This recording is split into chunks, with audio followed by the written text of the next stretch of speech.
Welcome to our channel. Listen to short audiobooks every day and improve yourself. Summary of Built to Last by Jim Collins. Introduction. Do you want your business to succeed? You're probably going to say yes, right? Because after all, who doesn't? Nobody starts a business and thinks, gosh, I hope this business is a colossal failure. But even if no one wants their business to fail, many people lack the necessary tools to build a business that will succeed. And the author doesn't just mean a business that makes a lot of money in a short amount of time. He's talking about a business that will stand the test of time and stay successful for years to come. Over the course of this summary, we'll learn how you can create a business that's built to last. Chapter 1. What's your BHAG? Before we dive into this book's very first chapter, let's start with an unexpected pop quiz. What do the self-help and business industries both have in common? For starters, both of these fields are founded on the beliefs that people can make change. Both entrepreneurs and self-help gurus believed that when people are given the right tools, they can change their lives and the world. But they also have something else in common, a simple acronym. The acronym BHAG, commonly pronounced BHAG, is universal to both entrepreneurs and self-help authors. That acronym stands for Big, Hairy, Audacious Goal. An entrepreneur and self-help authors believe that everybody should have one. A BHAG is defined as a compelling, long-term goal that is intriguing enough to inspire employees of an organization to take action. Fun fact, the author actually invented the concept of BHAGs. BHAGs are helpful because they invite you to imagine your very own pinnacle of success. That dream goal you have in mind, the thing you love to daydream about and think, when I make it here, I'll know I've really made it. Author and self-help guru Will Kenton has conducted extensive research into the author's legendary BHAG model of success, and he has formulated his own quick and easy guide to identifying and implementing your very own BHAG. In his guide, he summarizes a BHAG by affirming that a BHAG is a long-term goal that everybody in the company can understand and rally behind. BHAGs are meant to excite and energize people in a way that quarterly targets and lengthy mission statements often fail to. The litmus test of a true BHAG is how it answers the following questions. Does it stimulate forward progress? Does it create momentum? Does it get people going? Does it get people's juices flowing? Do they find it stimulating, exciting, adventurous? Are they willing to throw their creative talents and human energies into it? According to Kenton's guide, if the answer to these questions tends towards the affirmative, you may have a potential BHAG. Kenton's guide does an admirable job of helping us identify a BHAG, and it also provides a solid map for developing one yourself.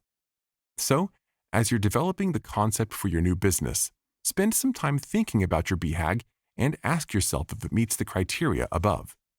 If it does, then your goal is probably worth pursuing. However, the author observes that BHAGs can often take on a life of their own. They can inspire people and cause others to get swept up in the excitement of your BHAG. So if you decide to turn your BHAG into a business, make sure you're prepared. Chapter 2. What's your mission? As you've probably already guessed, this chapter title is a hint. Because what's your mission is the question you should be asking yourself when you begin to develop your BHAG. BHAGs are great, but they can't be your foundation. You have to have a deeper purpose that drives the heart and soul of your business if you want your company to last. After all, it's tough to successfully start and run a business if you don't know why you're doing what you're doing. The author points out that this question is invaluable because answering this question will quite literally enable you to discover the essence of your organization. So, flesh this question out by asking a few follow-up questions that will solidify your answer. For example, instead of simply asking, "What's my mission?" ask, "What goals does my organization seek to meet? What problem does my organization want to solve? How does my company make the world a better place? What would living into those goals look like?" The answer to these questions will help you formulate your company's mission statement. Once you have these answers under your belt, you can put them into action in your mission statement.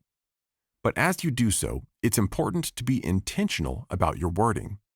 For example, let's say you're the founder of the UK's largest mental health charity. How would you describe your mission statement? You might say something like, "Our purpose is to support and treat mental health." But that wouldn't really be an accurate reflection of your goals, because in practice, you're actually helping people who are struggling with mental illness.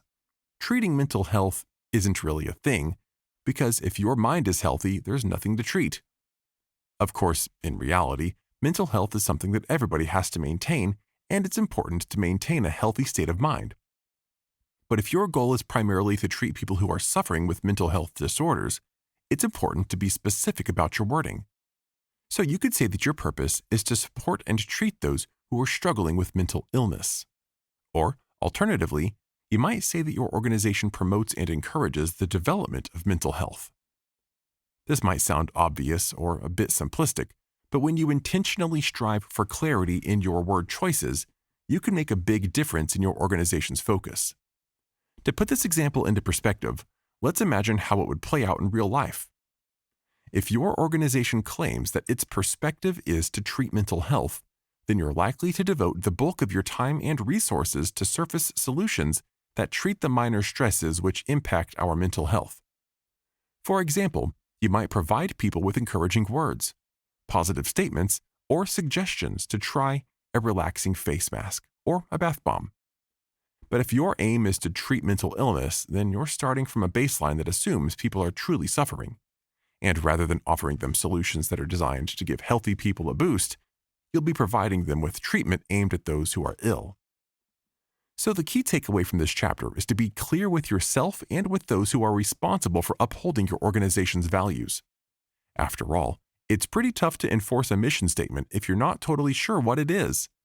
That's why identifying your mission statement should always be your first step in starting any business. But this step should also provide you with a foundation that will stay strong, even when your organization needs to change. This is an important step to be aware of, and one that far too many people forget. Because once you've founded your organization and curated its perfect mission statement, it's easy to think that your job is done. Your organization is built on solid values, so there's nothing to change, right? Wrong. Whether your organization is tailored to benefit users, a customer base, or a certain demographic, you want to help. Being sensitive to their needs is vital, and over time, those needs can change. So if you want to stay relevant and helpful, it's likely that you'll need to update your organization's goals and practices at some point down the line. But what does that look like? Can you update your mission statement without compromising your core values? The author believes that you absolutely can. To understand how that works in practice, let's take a look at a good example. The University of Cambridge holds a proud place as the definitive gold standard of education.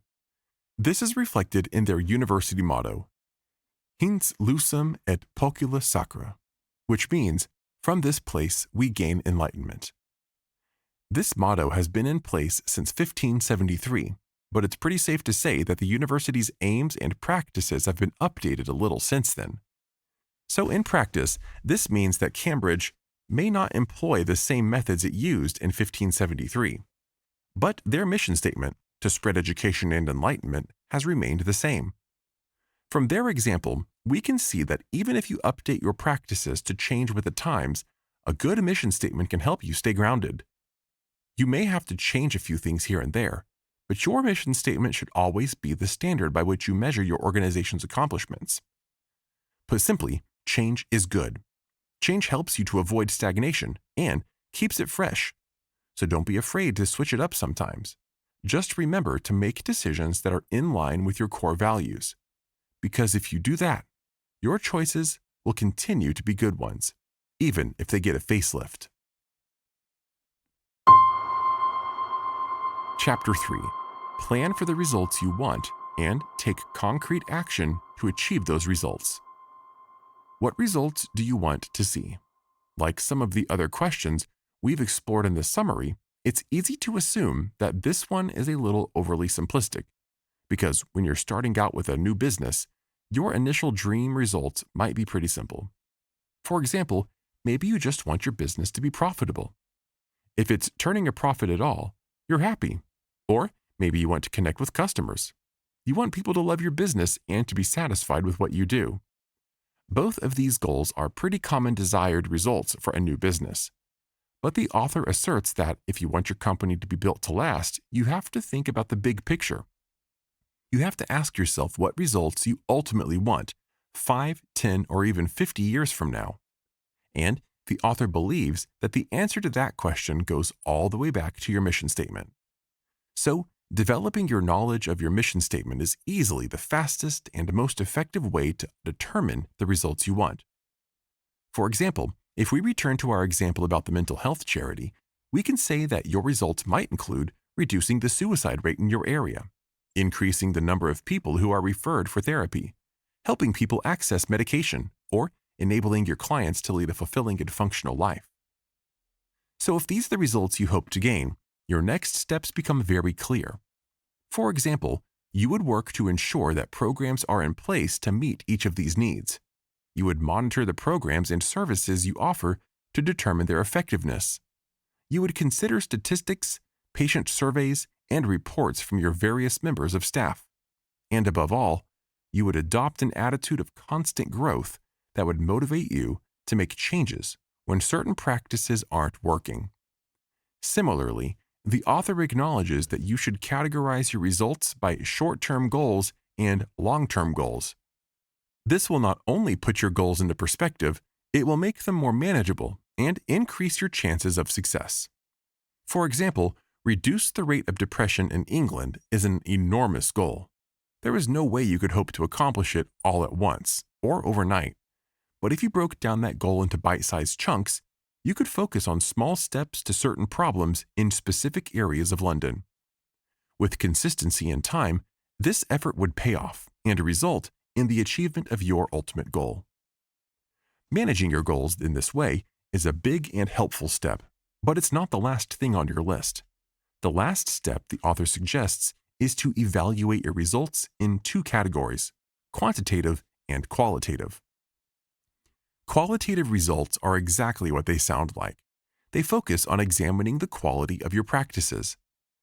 An example of qualitative results would be receiving positive feedback from a patient who told you that your services had helped her battle of depression and improved her quality of life.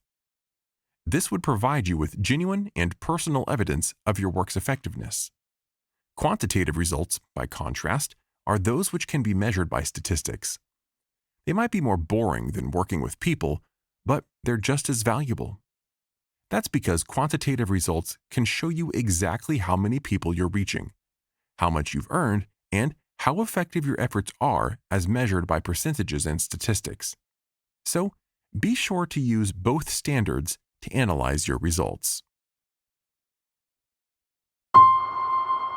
Final summary. Everybody wants their business to succeed, but we often fail to plan far enough ahead for the future. As a result, many new businesses fail while they're relatively young, even if they were built on great ideas that could have stood the test of time. That's why the author believes that we need a new business model. We need to reframe our business plan with the aim of creating a company that's built to last. And if you follow these strategies, the author believes that you can reap your company's rewards for years and years to come. So what makes a business last? The author observes that this success is due to a crucial mix of authenticity and innovation. Put simply, businesses that last are successful because they remain true to their mission statement while making necessary updates that empower their business to change with the times. Successful businesses also think critically about the results they want to see and the concrete steps they take to achieve those results. When implemented simultaneously, this combination of strategies will help your business achieve lasting success.